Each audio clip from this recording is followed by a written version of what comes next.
एक शराबी व्यक्ति शराब पी करके आ रहा है। सामने से एक राजा हाथी पे बैठ के जा रहा था। उस व्यक्ति ने कहा, अब शराब पिए है, राजा और सामान्य मानव में कोई फर्क नहीं है, शराबी है। तो राजा से कहता है, क्यों हाथी बेचोगे क्या? राजा ने कहा, आप कौन इससे बात करे, शराब पिए हुए है। फिर भी राजा ने उसे पकड़वा करके अपनी काल कोठरी में बंद करा दिया। 2-3 घंटे के बाद जब उसकी शराब उतर गई, राजा उसके पास पहुंचे और पहुंच करके कहते हैं, क्यों, मैं हाथी बेच रहा हूं, तुम खरीदोगे क्या?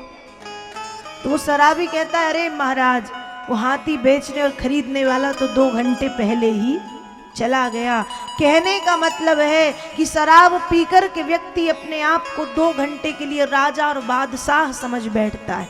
यदि राजा बनना ही है तो जिंदगी भर के लिए बन जाओ। ऐसा नशा करो जो कृष्ण नाम का नशा है, जो राम नाम का नशा है, जो राधा रानी के नाम का नशा, ऐसा नशा करो। नाम खुमारी नानका चढ़ी रहे दिन रात।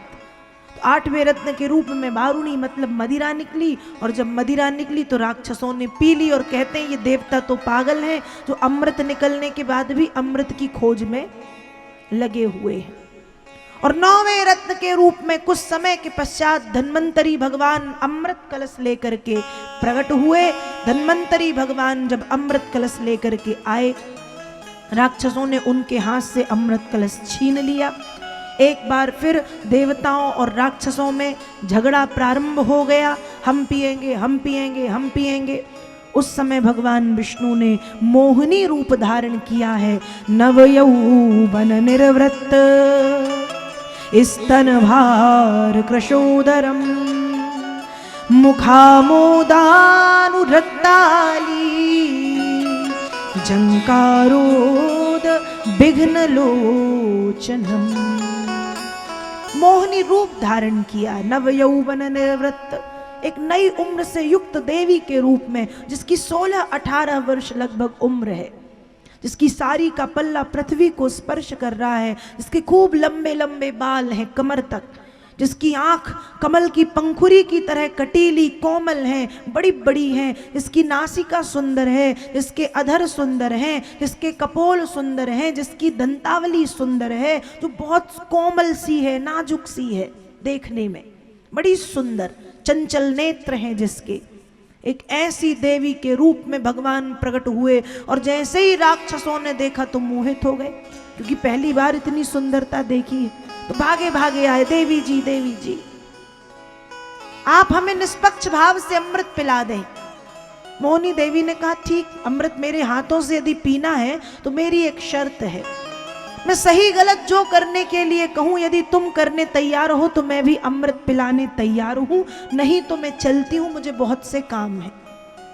राक्षसों ने एक स्वर में कहा, आप जो कहेंगी हम वो करेंगे। तो मोहिनी देवी ने कहा, ठीक है, सबसे पहले 1 दिन का व्रत के बाद स्नान के बाद सुंदर वस्त्र पहनो और पंक्तिबद्ध रूप में बैठो। स्नान करके वस्त्र पहन करके 1 दिन का व्रत इत्यादि करके एक पंक्ति में देवता, दूसरी पंक्ति में राक्षस बैठे।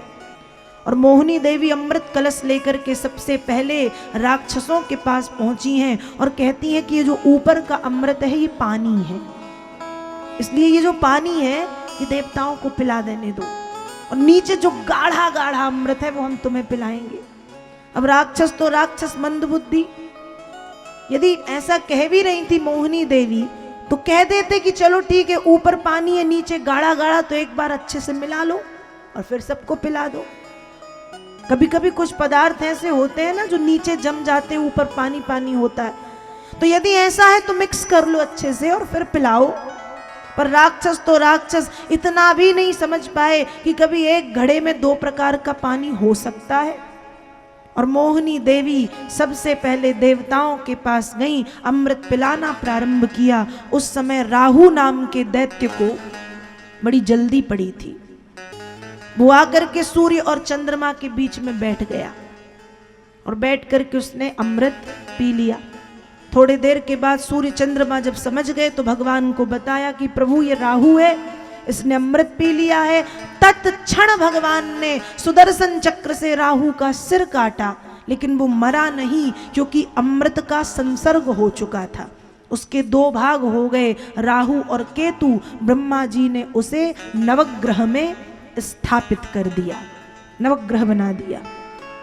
और कहते हैं कि राहु और केतु आज भी सूर्य और चंद्रमा से अपनी उस बात का बदला लेते हैं। सूर्य ग्रहण और चंद्र ग्रहण के दिन राहु नाम का दैत्य। तो भगवान ने अमृतपान कराया देवताओं को, देवताओं ने अमृतपान किया, राक्षस अमृत से वंचित रह गए, क्योंकि राक्षसों के लिए अमृत था ही नहीं, अमृत देवताओं के लिए था।